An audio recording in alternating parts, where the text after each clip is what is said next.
नमस्कार विद्यार्थियों। बीए प्रथम वर्ष के राजनीति विज्ञान के मूल आधार के अंतर्गत हम एकात्मक और संघात्मक शासन व्यवस्था के बारे में अध्ययन कर चुके हैं। एकात्मक शासन क्या है और संघात्मक शासन क्या है, इसके बारे में हम अध्ययन कर चुके हैं। शक्तियों के केंद्रीकरण और विभाजन के आधार पर शासन व्यवस्था के दो रूप होते हैं, एक है एकात्मक शासन और एक है संघात्मक शासन। जहां शक्तियों का केंद्रीकरण होता है उसे एकात्मक शासन कहते हैं। जहां शक्तियों का वितरण या विभाजन केंद्र और राज्यों के बीच होता है उसे संघात्मक शासन व्यवस्था कहा जाता है। इसके बारे में हम अध्ययन कर चुके हैं। आज हम एकात्मक और संघात्मक शासन व्यवस्था में प्रमुख क्या अंतर है उसके बारे में अध्ययन करेंगे। एकात्मक शासन व्यवस्था और संघात्मक शासन व्यवस्था के यदि हम अंतर समझ लेते हैं तो एकात्मक शासन व्यवस्था और संघात्मक शासन व्यवस्था का लक्षण, गुण, ये सभी हमें समझ आ जाते हैं और अच्छी तरह से ये क्लियर हो जाता है कि एकात्मक शासन क्या है और संघात्मक शासन क्या है। महत्वपूर्ण रूप से शक्तियों का केंद्रीकरण और विभाजन के आधार पर हम किसी शासन व्यवस्था को एकात्मक या संघात्मक शासन व्यवस्था कहते हैं। एकात्मक शासन व्यवस्था का प्रमुख रूप से जो उदाहरण है वो ब्रिटेन कह सकते हैं। ब्रिटेन के अलावा और भी जो देश है उन्होंने एकात्मक शासन व्यवस्था को ग्रहण किया है, जैसे जापान है, नॉर्वे है, हॉलैंड है, इटली है, पोलैंड है। इन्होंने एकात्मक शासन व्यवस्था को ग्रहण किया है। संघात्मक शासन व्यवस्था का महत्वपूर्ण यदि उदाहरण देखें, जहां केंद्र और राज्य के बीच शक्ति का विभाजन होता है, या कह सकते हैं कि प्रभुत्व शक्ति का दोहरा प्रयोग होता है। केंद्र भी प्रयोग करता है और राज्य भी प्रयोग करता है। दोनों को अपनी जो शक्तियां हैं वो संविधान के द्वारा प्राप्त होती है। इसका प्रमुख उदाहरण अमेरिका कह सकते हैं। अमेरिका के साथ ऑस्ट्रेलिया है, कनाडा है, स्विट्जरलैंड है। इन देशों ने संघात्मक शासन व्यवस्था को ग्रहण किया है। भारत की जो शासन व्यवस्था है वो संघात्मक शासन व्यवस्था होते हुए भी एकात्मक लक्षण ग्रहण किए हुए हैं। तो भारत की शासन व्यवस्था के अंतर्गत संघात्मक लक्षण है, लेकिन कुछ परिस्थितियों में एकात्मक स्वरूप भी ग्रहण कर लेता है। तो भारत की शासन व्यवस्था मिश्रित रूप हम कह सकते हैं। तो आज हम अध्ययन करेंगे कि एकात्मक शासन व्यवस्था और संघात्मक शासन व्यवस्था के अंतर्गत प्रमुख क्या अंतर है, किस आधार पर किसी शासन व्यवस्था को हम एकात्मक और किस आधार पर संघात्मक शासन व्यवस्था कह सकते हैं। इसका जो प्रमुख पहला अंतर है वो है शक्ति का विभाजन। शक्तियों का विभाजन कर दिया जाता है। केंद्र और राज्यों के बीच जहां शक्तियों का विभाजन होता है उसे संघात्मक शासन कहते हैं, और जहां शक्तियों का विभाजन नहीं होता है उसे एकात्मक शासन व्यवस्था कहते हैं। शक्तियों के विभाजन से तात्पर्य ये है कि संविधान के द्वारा केंद्र किन शक्तियों का प्रयोग करेगा और राज्य किन शक्तियों का प्रयोग करेगा, ये संविधान के द्वारा ही बता दिया जाता है। और संघात्मक शासन व्यवस्था में जहां संघ सूची, केंद्र राज्य सूची, समवर्ती सूची, अवशिष्ट सूची, इन सूचियों के आधार पर शासन व्यवस्था का संचालन किया जाता है। जैसे संघ सूची पर संघ कानून बनाएगा या केंद्र कानून बनाएंगे, राज्य सूची के ऊपर राज्य कानून बनाएगा, और अवशिष्ट जो शक्तियां हैं वो गणना या अवशेष के आधार पर या तो केंद्र को प्रदान कर दी जाती है या राज्यों को प्रदान की जाती है। तो शक्ति विभाजन संघात्मक शासन का प्रमुख लक्षण है, लेकिन एकात्मक शासन में चूंकि सारी शक्तियां किसके पास है, केंद्र के पास है, इसलिए वहां पर शक्तियों के विभाजन से संबंधित कोई मुद्दा नहीं होता है। जैसे ब्रिटेन के अंतर्गत, इंग्लैंड के अंतर्गत शक्तियों का केंद्र और राज्यों के बीच कोई विभाजन नहीं किया गया है। अमेरिका के अंतर्गत जो राष्ट्रीय महत्व के विषय हैं वो केंद्र सरकार के पास है, और स्थानीय महत्व के जो विषय है, शिक्षा है, स्वास्थ्य है, कृषि है, व्यापार है, सिंचाई है, स्वास्थ्य है, ये जो स्थानीय महत्व के विषय हैं ये स्थानीय सरकारों को या राज्य सरकारों को प्रदान किए गए होते हैं। तो शक्ति विभाजन संघात्मक शासन का लक्षण है। एकात्मक शासन व्यवस्था के अंतर्गत शक्तियों का विभाजन नहीं होता है, सारी शक्तियों का प्रयोग केंद्रीय सरकार के द्वारा किया जाता है। दूसरा, यदि हम इसका लक्षण देखें तो प्रांतीय सरकारों की जो स्थिति है उसमें अंतर पाया जाता है। नेचुरल है, प्रांतीय सरकारों की जो स्थिति है वो केंद्रीय शासन या कह सकते हैं एकात्मक शासन व्यवस्था के अंतर्गत प्रांतीय सरकारों की स्थिति, हालांकि प्रशासनिक सुविधा की दृष्टि से प्रशासन का विभाजन किया हुआ होता है, लेकिन प्रांतीय सरकारों को जो अपनी शक्तियां, अधिकार जो प्राप्त होते हैं वो केंद्रीय सरकार के द्वारा प्राप्त होते हैं। तो प्रांतीय सरकारें केंद्रीय सरकार के एजेंट के रूप में, उसके अभिकर्ता के रूप में कार्य करती है, और किन शक्तियों को देना है, किन शक्तियों को नहीं देना है, अधिकारों का प्रयोग करना है, नहीं करना है, ये सब कुछ केंद्रीय सरकार के ऊपर निर्भर होता है। तो प्रांतीय सरकारों की यहाँ पर स्थिति एकात्मक शासन में केंद्रीय सरकार के एजेंट के रूप में होती है। संघात्मक शासन व्यवस्था के अंतर्गत चूंकि संविधान के द्वारा शक्तियों का विभाजन है, संविधान केंद्र और राज्यों के बीच शक्तियों का विभाजन किया गया है, तो संविधान के द्वारा जब संविधान के द्वारा शक्तियों का विभाजन है, तो यहाँ पर प्रांतीय सरकारें या राज्य सरकारों की जो स्थिति है वो कुछ न कुछ केंद्रीय सरकार के समकक्ष होती है। वो एजेंट की तरह कार्य नहीं करते हैं, बल्कि वो अपने क्षेत्र में संप्रभु रूप से, स्वतंत्र रूप से रहते हुए कार्य करते हैं। तो प्रांतीय सरकारों की एकात्मक शासन के अंतर्गत जो स्थिति है एजेंट के रूप में होती है।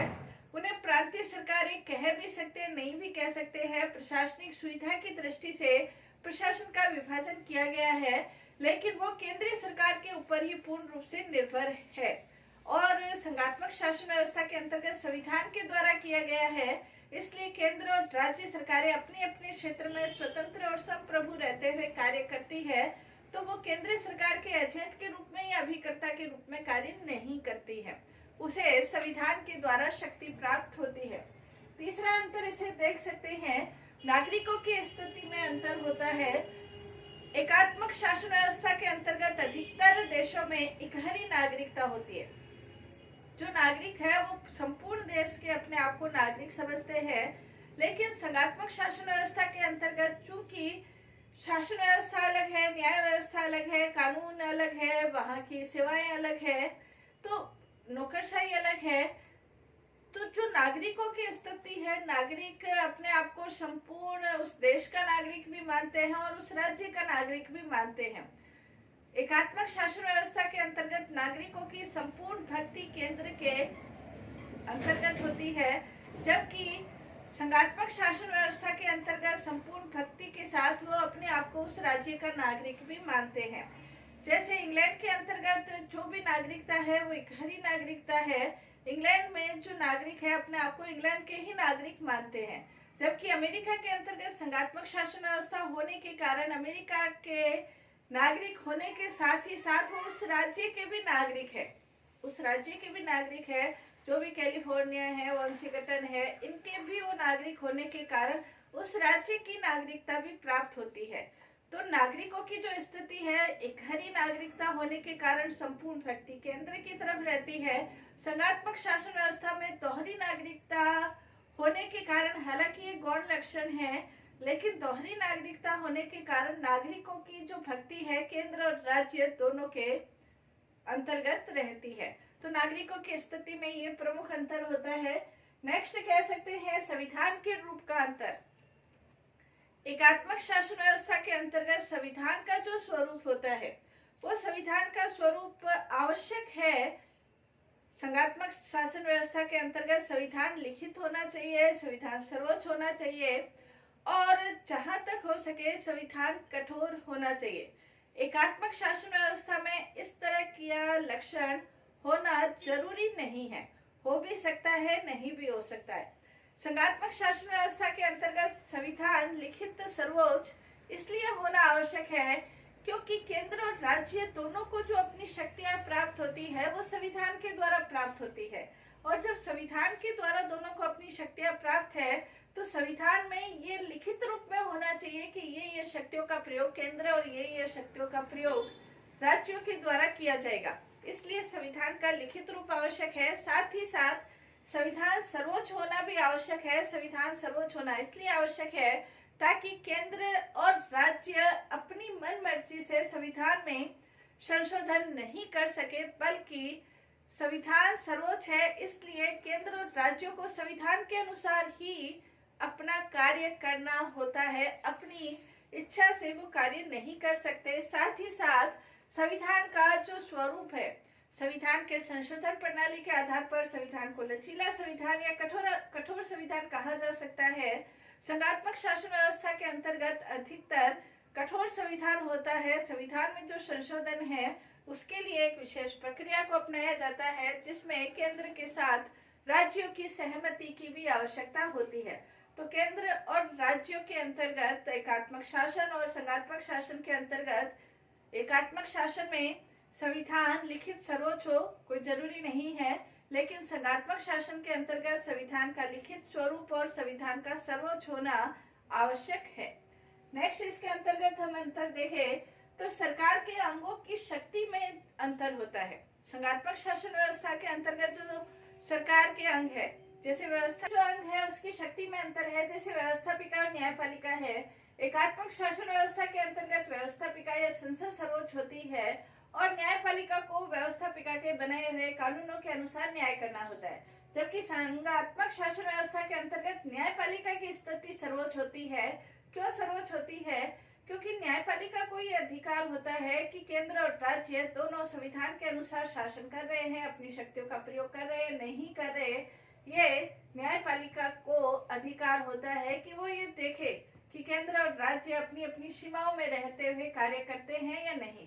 इसलिए एकात्मक शासन व्यवस्था में जहां व्यवस्थापिका या संसद सर्वोच्च होती है, वहीं संघात्मक शासन व्यवस्था के अंतर्गत जो न्यायपालिका है वो सर्वोच्च होती है।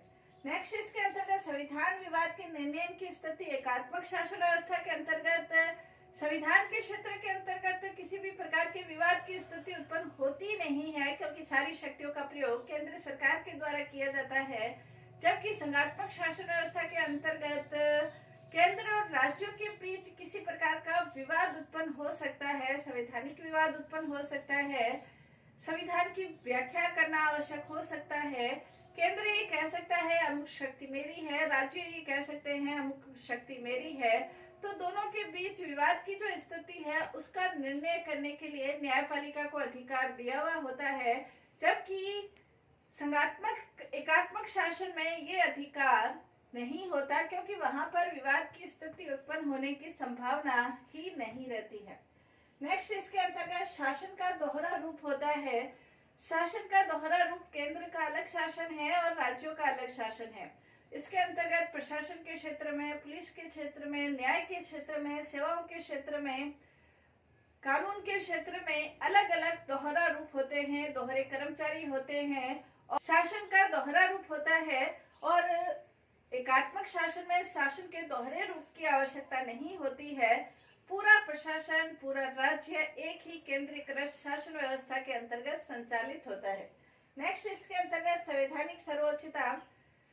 संघात्मक शासन में संवैधानिक सर्वोच्चता का पालन किया जाता है, जबकि एकात्मक शासन व्यवस्था के अंतर्गत संसदीय सर्वोच्चता का सिद्धांत का पालन किया जाता है। संसद सर्वोच्च होती है और संघात्मक शासन व्यवस्था के अंतर्गत संविधान सर्वोच्च होता है। संविधान इसलिए सर्वोच्च होना आवश्यक है क्योंकि संविधान के द्वारा ही केंद्र और राज्यों को अपनी शक्ति प्राप्त होती है, इसलिए संविधान सर्वोच्च होता है। नेक्स्ट, इसके अंतर्गत जो विशाल राज्य है, बड़े जो राज्य है जहां पर भाषा, धर्म, जाति की दृष्टि से विभिन्नता पाई जाती है, संस्कृतियों की दृष्टि से विभिन्नता पाई जाती है, ऐसे राज्यों के लिए संघात्मक शासन व्यवस्था उपयुक्त है। जबकि जहां छोटे राज्य है, जहां विभिन्नता कम पाई जाती है, ऐसे राज्यों के लिए एकात्मक शासन व्यवस्था अधिक सही है, क्योंकि एकात्मक शासन व्यवस्था में कुशलता, एकात्मकता ये तत्व पाए जाते हैं, इसलिए शीघ्र निर्णय। तो इसके लिए छोटे राज्यों के लिए एकात्मक शासन व्यवस्था सही है और बड़े राज्यों के लिए संघात्मक शासन व्यवस्था सही रहती है। नेक्स्ट है मितव्ययता का अंतर। मितव्ययी शासन व्यवस्था होती है एकात्मक शासन व्यवस्था के अंतर्गत, चूंकि शासन का दोहरा रूप नहीं होता, अधिकारी दोहरे नहीं होते, न्याय व्यवस्था दोहरी नहीं होती, चुनाव दोहरे नहीं होते और इस कारण से वहां पर प्रशासन के क्षेत्र में मितव्ययता यानी कि कम खर्च में प्रशासन का संचालन हो जाता है। जबकि संघात्मक शासन व्यवस्था में प्रशासन दोहरा, कानून दोहरे, चुनाव दोहरा, न्याय दोहरा, सभी कुछ दोहरे होने के कारण जो शासन है उसमें ज्यादा पैसों की आवश्यकता होती है। तो मितव्ययता की दृष्टि से देखें तो एकात्मक शासन मितव्ययी शासन है, जबकि संघात्मक शासन में पैसे ज्यादा लगते हैं दोहरा स्वरूप होने के कारण। नेक्स्ट, इसके अंतर्गत स्वेच्छाचारिता का अंतर। एकात्मक शासन व्यवस्था के अंतर्गत जो शासन है, केंद्रीय सरकार के ऊपर यह आरोप लग सकता है कि एकात्मक शासन स्वेच्छाचारी शासन हो सकता है, और जबकि संघात्मक शासन के अंतर्गत केंद्र और राज्यों के बीच शक्तियों का विभाजन होने के कारण स्वेच्छाचारी शासन नहीं हो सकता है। क्यों नहीं हो सकता है? क्योंकि राज्यों का नियंत्रण भी केंद्र के ऊपर रहता है। तो स्वेच्छाचारी शासन बनने की संभावना एकात्मक शासन के अंतर्गत होती है। संघात्मक शासन व्यवस्था के अंतर्गत शासन शक्ति का विभाजन है, इसलिए स्वेच्छाचारी बनने की आशंका संघात्मक शासन के अंतर्गत नहीं रहती। तो ये हमने आज एकात्मक शासन और संघात्मक शासन के बीच अंतर पढ़े। धन्यवाद।